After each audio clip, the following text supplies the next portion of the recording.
Halo sahabat dan kerabat di mana saja Anda berada. Salam damai, salam sehat. Saya Frederick Magitan, jumpa lagi dengan Anda di ruang yang sama dalam acara Dia. Sebagaimana biasa dalam acara ini kita akan mencoba menelusuri jejak-jejak kaki Yesus Kristus sebagai anak manusia 2000 tahun yang lampau di tanah Palestina. Dan kita akan mengikuti kemana saja Yesus pergi sesuai dengan laporan para penulis kitab Injil. Dari peristiwa ke peristiwa. Dan pada setiap peristiwa kita akan berhenti sejenak untuk coba memperhatikan apa yang terjadi. Dan terutama bagaimana kita memperhatikan apa saja kata-kata Yesus yang keluar dari mulut Yesus sendiri.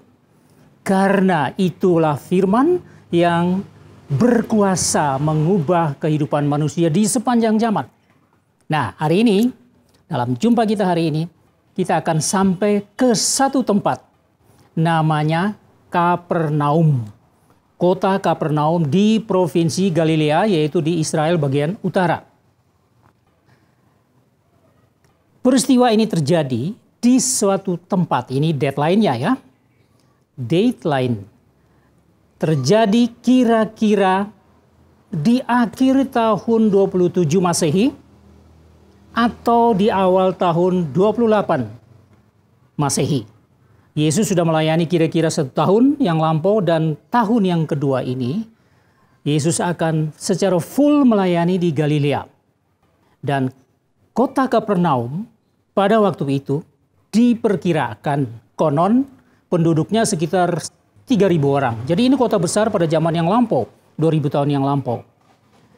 Kota ini juga merupakan satu kota lalu lalangnya atau semacam terminal perdagangan pada zaman itu. Sehingga kota ini terkenal sebagai semacam bisnis center lah, katakanlah begitu pada zaman itu.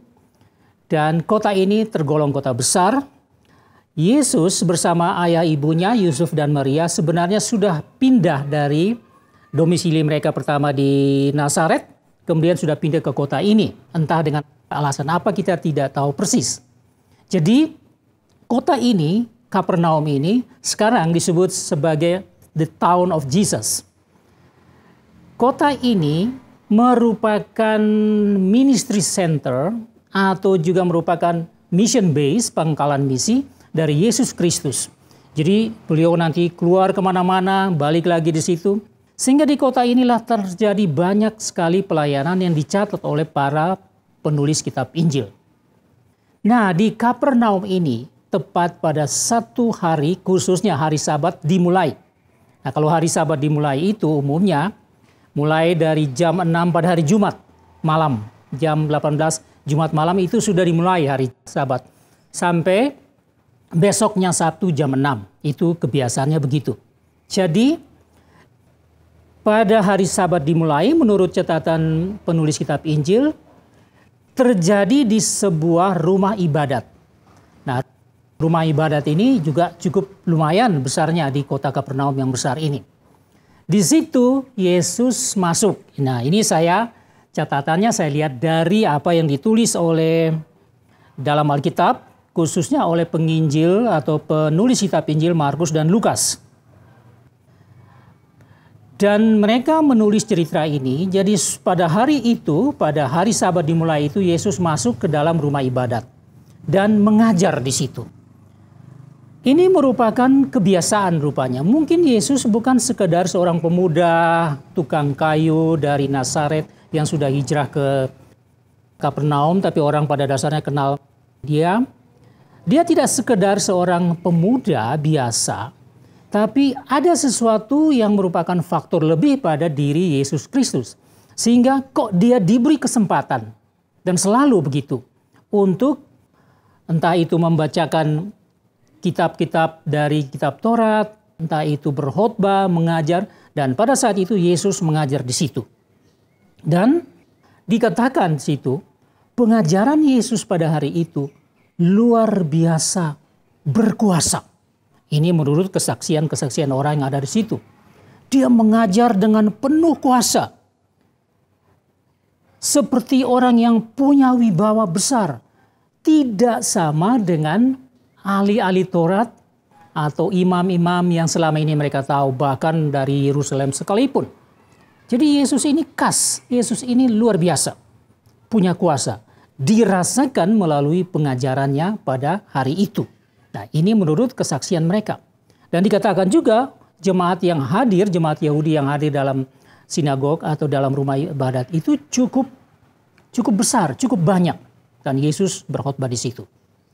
Nah, apa yang terjadi? Pada satu segi, semua orang menjadi heran atas kuasa, hikmat, dan kebenaran yang disampaikan oleh Yesus melalui pengajarannya. Di sisi lain ada sesuatu yang terjadi. Rupanya di tengah-tengah jemaat yang besar itu, yang kusuk, mereka sedang ada di dalam rumah ibadah dan juga sedang memperhatikan khotbah Yesus, hadir satu orang. Ya, kita tidak tahu namanya. Orang ini ya katakanlah Bapak AB misalnya. Inisial AB, katakanlah begitu. Jadi orang ini ada di situ tanpa seorang pun tahu saat itu orang ini, bapak ini sedang dikuasai atau dirasuk oleh roh jahat. Siapa yang lihat? Namanya aja roh jahat. Gak ada yang tahu kalau ada roh jahat yang sedang merasuk, sedang menguasai pikiran dan hati dari sang bapak atau orang ini. Gak ada yang tahu. Tapi yang anehnya terjadi adalah setelah orang begitu banyak mengagumi kuasa pengajaran Yesus yang luar biasa, tiba-tiba orang ini mungkin dia bangun berdiri, dia berteriak. Dia katakan begini, orang ini ya, katakanlah Bapak AB ini, "Apa urusanmu dengan kami, hai Yesus orang Nazaret? Engkau datang hendak membinasakan kami? Aku tahu siapa engkau yang kudus dari Allah." Wah, spontan saja semua orang kaget. Kok orang ini berteriak, katakan begini, kepada Yesus, langsung mengarah kepada Yesus. Bayangkan dikata, "Apa urusanmu dengan kami?" Dan dengar kata-kata ini, "Hai Yesus orang Nazaret." Jadi dia kenal betul siapa Yesus ini, orang Nazaret, walaupun sudah tinggal di Kapernaum. "Engkau datang hendak membinasakan kami." Terjadi satu kontradiksi. Jemaat dan para pemimpin agama yang ada di situ kagum akan pengajaran Yesus yang luar biasa. Tetapi Bapak ini berteriak, "Apa urusanmu dengan kami? Engkau hendak membinasakan kami?" Loh, pasti terjadi satu perubahan opini, perubahan pikiran pada jemaat di situ. Ternyata Yesus yang mereka kagumi ini dikatakan oleh orang ini bahwa dia datang untuk membinasakan. Nah, kata kami bisa saja dia mengatasnamakan seluruh jemaat yang ada di situ. Karena dia adalah bagian dari jemaat itu. Jadi orang tidak tahu bahwa yang berkata-kata ini adalah roh jahat. Yang orang tahu adalah Bapak ini yang berkata-kata. Yang pakai baju ini, pakai jubah ini, yang wajahnya begini, yang suaranya lantang kayak begini. Ini orang kita kenal semua. Dia yang berkata-kata. Jadi sangat kontradiktif dan terjadi satu kekacauan berpikir pada jemaat yang ada di situ. Lalu dikatakan, "Aku tahu siapa engkau yang kudus dari Allah." Ini juga kontradiktif. Mengapa? Karena orang Israel, orang Yahudi tidak bisa mengenal dan mengakui bahwa Yesus itu adalah manusia yang kudus dari Allah. Ini belum sampai, mereka belum sampai berpikir tentang hal itu. Mereka sedang menantikan yang disebut Mesias yang akan membebaskan mereka dari penjajahan Romawi. Jadi Mesias politis. Yesus mungkin masih banyak orang sedang mengamati siapa dia ini sebenarnya. Tetapi orang ini dengan lantang berteriak, "Aku tahu siapa engkau yang kudus dari Allah." Jadi orang ini tahu, atau iblis yang sedang bekerja di dalam diri orang ini memang tahu. Dia mau membalikkan opini, dia mau mengubah opini dari masyarakat Israel bahwa orang ini datang untuk membinasakan. Tapi dia inilah yang kudus dari Allah. Jadi kontradiksi-kontradiksi ini terjadi membuat ada kebingungan. Lalu Apa yang terjadi? Dicatat di sini, tetapi Yesus menghardiknya, katanya, "Diam! Keluarlah daripadanya." Tidak ada perdebatan antara Yesus dengan orang ini. Tidak perlu dialog, tidak perlu ada pembelaan diri. Yesus tidak membutuhkan pembelaan diri. Tapi dia langsung perintahkan, "Diam, keluarlah daripadanya." Nah, kita tahu bahwa yang berkata-kata ini adalah roh jahat menggunakan pikiran mulut dari Bapa yang satu ini. Dari orang yang berteriak ini. Teringatlah 1 tahun yang lampau, di mana Yesus kira-kira di bulan Januari tahun 27 Masehi, Yesus dibaptis. Setelah dibaptis, Yesus ke padang gurun untuk dicobai oleh iblis. Tapi 3 kali dicobai, Yesus tidak pernah mau berdialog, berkompromi, berdebat dengan iblis. Yesus langsung saja terakhir yang ketiga kali, "Enyahlah engkau dari sini." Jadi iblis yang sama ada di sini. Loh, kok Yesus datang di sini? Maka dia menciptakan satu cara yang lain untuk bagaimana mengubah pendapat, mengubah pikiran masyarakat Yahudi, khususnya jemaat yang ada di dalam rumah ibadat itu, untuk memandang Yesus sebagai sesuatu yang lain. Kalau dibilang yang kudus dari Allah, ini akan menimbulkan emosi, menimbulkan ketidakpercayaan. Tidak ada yang kudus dari Allah. Sehingga begitu liciknya, begitu cerdiknya iblis mengubah pikiran orang untuk menantang Yesus, untuk menolak Yesus. Itu yang terjadi. Tapi apa yang terjadi setelah Yesus mengusir? Diam, tutup mulut, dan keluar dari orang ini. Kata-kata ini juga pasti menciptakan satu pemikiran. Ada sesuatu di dalam orang ini yang disuruh keluar, yaitu iblis, roh jahat yang disuruh keluar dari orang ini. Jadi orang ini berbicara tadi, dia bukan orang yang biasa yang kita kenal, yang mereka kenal, tapi orang yang di dalamnya ada roh jahat. Di sini mereka mulai sadar. Lalu apa yang terjadi waktu perintah Yesus begitu? Di sini dikatakan roh jahat itu menggoncang-goncang orang itu, dan sambil menjerit dengan suara nyaring ia keluar daripadanya. Jadi yang bisa mereka melihat dengan mata kepala mereka, dengan seluruh indera mereka, adalah Bapa yang satu ini yang kita kenal, yang tadi berteriak-berteriak ini. Dia terhempas, tergoncang-goncang dan tidak tahu apa yang terjadi. Ada sesuatu yang keluar dari dirinya dan tiba-tiba orang ini menjadi tenang. Jadi tidak ada lagi sesuatu, tidak ada lagi kata-kata keluar dari orang ini. Nah, ini yang terjadi. Nah, ini menambah lagi satu keheranan yang paling besar. Orang ini keluar, dikatakan menjerit-jerit dengan suara yang nyaring. Dan ia keluar, roh ini keluar. Jadi saya juga membayangkan, mungkin dia berteriak, barangkali begitu, sambil tergoncang-goncang, itu bergetar begitu, dia, mungkin begitu. Dan sudah bisa dibayangkan, mungkin seluruh jemaat itu bangun berdiri, memperhatikan ada yang lari, mengerumuni apa yang terjadi pada orang itu. Ini yang saya bayangkan. Dan pasti kita semua bisa membayangkan seperti itu. Dan mereka melihat semua peristiwa ini, dan orang-orang ini katakan mereka semua takjub, lalu rame. Terjadi rame di situ.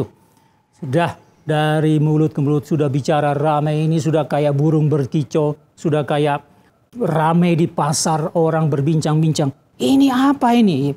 Kesimpulannya mereka tanya, apa ini? Alangkah hebatnya perkataan Yesus semacam ini. Ia berkata-kata dengan kuasa, ini menurut yang ditulis oleh Injil. Dia berkata-kata dengan kuasa, dengan wibawa. Roh-roh jahat pun diperintahnya keluar dan dari orang itu dan mereka taat kepadanya. Ini satu kejadian yang sangat fenomenal, yang sangat spektakuler. Jadi sesuatu yang luar biasa terjadi, mengherankan. Dan ini yang mereka saksikan dengan seluruh sensor atau seluruh indera mereka. Lalu setelah itu apa yang terjadi? Mereka ramai bicara-bicara tentang kejadian itu dengan penuh keheranan tentang kuasa yang keluar dari mulut Yesus mengusir setan dari orang ini. Orang ini pun sudah menjadi tenang, sudah bisa berpikir secara wajar, secara normal lagi. Mereka heran-heran. Lalu apa yang dikatakan? Tersebarlah dengan cepat kabar tentang Yesus ini ke segala penjuru Galilea. Galilea satu wilayah provinsi yang cukup luas, cukup besar di bagian utara. Tersebarlah. Jadi viral, walaupun belum ada internet di sana, belum ada HP, belum ada aplikasi-aplikasi. Tapi dari mulut ke mulut orang menyampaikan itu dengan cepat tersebar ke seluruh daerah. Jadi Yesus semakin terkenal. Dan iblis sudah lari entah kemana. KO dia. Nah, sekarang begini. Pasti menjadi pertanyaan baik Anda, saya juga. Dan siapa saja bisa bertanya. Bagaimana itu roh setan ada di dalam diri seseorang? Merasuk. Kok bisa ya? Itu bagaimana itu caranya? Pasti orang juga berpikir sambil takut. Lah apakah saya juga mungkin akan terjadi begini? Dicatat dalam Injil bahwa ini adalah satu peristiwa yang sebelumnya tidak pernah terjadi. Jadi ini sangat mengejutkan. Jadi orang masih mengkaji secara intelektual, orang masih mengkaji secara eksplisit keadaan yang mereka lihat ini, mereka coba mencari tahu apa sebenarnya. Tetapi pasti akan sulit. Dan apakah sampai saat ini masih terjadi? Di mana iblis merasuk diri seseorang. Dan kok bisa? Ini menjadi pertanyaan besar. Nah, kalau kita mau jawab dengan sederhana, yang pasti iblis itu ada. Yang pasti roh jahat itu ada. Roh jahat itu tidak bisa dilihat. Karena itu dia bekerja melalui manusia. Berarti ada masalah pada manusia ini. Sehingga manusia ini menjadi tempat. Roh iblis itu, ya jelas roh tidak bisa dilihat. Apakah dia tinggal di tembok? Apakah dia tinggal di pohon? Pasti tidak. Apakah dia tinggal di sebuah cincin? Apakah dia tinggal di sebuah kain merah yang dibungkus dengan kain hitam? Atau sebaliknya dan disimpan di dalam peti? Tidak, dia tidak tinggal di situ. Tapi roh iblis ini atau setan ini bekerja melalui manusia. Jadi kalau ditanya, kok bisa? Ya, jawabnya sederhana saja. Berarti di dalam diri orang itu tidak cukup tempat yang diberikan di dalam pikirannya, tidak cukup tempat yang diberikan kepada roh Allah memerintah. Oleh karena itu tempat itu menjadi tempat yang sangat rentan. Jadi pikiran dan roh manusia itu, kalau kita mau mengenal apa itu roh, ya kita kenal melalui pikiran. Jadi kalau saya berpikir bahwa roh saya ada dan roh saya sedang bekerja, itu sebabnya saya berpikir. Jadi kalau roh ada, berarti kita berpikir. Kita berpikir bahwa roh itu ada di dalam kita. Jadi begini, kalau pikiran kita ini kosong dan tidak ditempati oleh roh Allah, maka iblis mendapatkan kesempatan. Iblis mendapatkan kesempatan karena dia adalah roh, dia akan menggoda dan masuk. Dan jikalau pikiran manusia membuka dirinya kepada pikiran-pikiran iblis yang masuk, maka iblis itu akan berperan. Jadi di sini mungkin orang tidak menggunakan kata merasuk atau dirasuk, kata yang paling menakutkan ya. Merasuk itu sama dengan sebab kita diserap sesuatu dan sesuatu itu menguasai kita. Jadi di dalam pikiran, roh iblis ini sudah merasuk orang ini. Berarti pikirannya sudah dikuasai oleh pikiran iblis. Jadi kalau ditanya kok bisa? Ya bisa. Jikalau pikiran manusia, di dalam pikiran manusia tidak ada tempat untuk roh Allah. Itu yang pertama. Lalu kita tanya, loh bagaimana mungkin roh iblis itu sampai masuk menguasai, sampai bisa dia iblis yang berkata-kata melalui mulut kita? Ya kalau pikiran manusia, jawabnya juga sederhana. Jikalau pikiran manusia memang benar-benar memberi kesempatan kepada roh iblis itu, pikiran-pikiran yang tidak baik, pikiran-pikiran yang jahat itu menguasai dan dengan bebas beraksi di situ, maka jelaslah orang ini makin lama makin tidak mempunyai kemampuan. Hal yang baik pada dirinya makin hilang dan dia tidak punya kemampuan untuk memfilter, dia tidak punya kemampuan untuk menantang, dia tidak punya kemampuan untuk mengusir seperti Yesus mengusir, maka tahta ini dalam pikiran ini menjadi tahta yang dikuasai oleh iblis. Jadi mudah saja. Jadi begini, pikiran kita adalah satu pusat dari kehidupan kita. Kalau kita berpikir begini, maka perubahan bisa terjadi dalam hati kita, juga dalam perbuatan kita. Kalau kita berpikir baik, maka pikiran yang baik itu akan mempengaruhi attitude kita, akan mempengaruhi kelakuan kita, perbuatan kita. Kalau kita berpikir yang jahat dan terus memberi kesempatan kepada kejahatan mengambil alih cara berpikir kita, maka itu juga akan mempengaruhi sikap kita terhadap hidup ini, terhadap orang lain, terhadap peristiwa-peristiwa yang ada, dan itu akan mempengaruhi juga bagaimana respons kita dalam kelakuan kita untuk melakukan sesuatu yang jahat. Nah, inilah persoalan manusia. Tapi ada satu hal yang terakhir yang kita lihat di sini. Bahwa di dalam diri Yesus ada kuasa. Jadi kita lihat dalam cerita tadi, kuasa Yesus pertama telah membebaskan orang yang dirasuk setan ini. Dia menjadi orang yang normal kembali, di mana pikiran yang menjadi pusat kehidupan itu sudah diambil alih oleh diri sendiri. Bahkan dia bisa melihat Yesus, sehingga ada satu perubahan terjadi dalam pikiran orang ini. Dia tadi terhempas, tergoncang-goncang, tapi dia pasti sudah duduk dengan tenang. Ada orang-orang yang sudah mengelilingi dia, dia menjadi seorang yang baik lagi. Yang kedua, bahwa kuasa Yesus mengusir iblis. Jadi, jikalau kita di dalam satu situasi yang seberat ini, begitu kita dikuasai oleh pikiran-pikiran negatif, pikiran-pikiran yang jahat, suka memfitnah, berbohong, menguasai diri kita, maka semakin hari semakin kuatlah pemikiran-pemikiran iblis menguasai pikiran kita, mengambil alih kehidupan kita. Tetapi kita ingat bahwa Yesus mampu untuk menyelamatkan. Satu saja hal yang harus kita buat, yaitu kita mencari Yesus.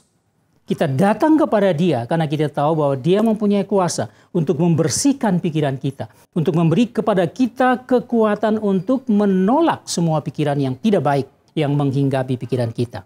Yang kedua, kita tahu bahwa Yesus punya kuasa untuk menyelamatkan kita dan punya kuasa untuk mengusir iblis. Hanya Yesus yang mampu mengusir iblis. Kita, peran kita adalah memberi tempat kepada Yesus. Oleh karena itu, betapa pentingnya anak manusia ini yang hidup di tanah Palestina 2000 tahun yang lampau, yang akhirnya ia mati tapi dia dibangkitkan dan dia berjanji mengirimkan rohnya untuk memimpin hidup kita, menguasai pikiran kita. Berilah tempat kepada Yesus di dalam pikiran kita. Ingat nasihat Rasul Paulus, jangan kamu memberi kesempatan kepada iblis. Efesus pasal 4 ayat 27. Nah, inilah yang penting bagi kita. Dan Yesus mengatakan, datanglah kepada aku. Siapa yang datang kepada aku tidak akan membuang dia. Aku akan menerima dia. Pusatnya adalah Yesus Kristus. Baiklah saudara, sampai di sini pertemuan kita. Saya berterima kasih atas perhatian Anda di dalam mendengarkan hal ini. Dan akhirnya saya berharap untuk jumpa lagi pada edisi berikut. Now get your message. Have a wonderful day and see you next time.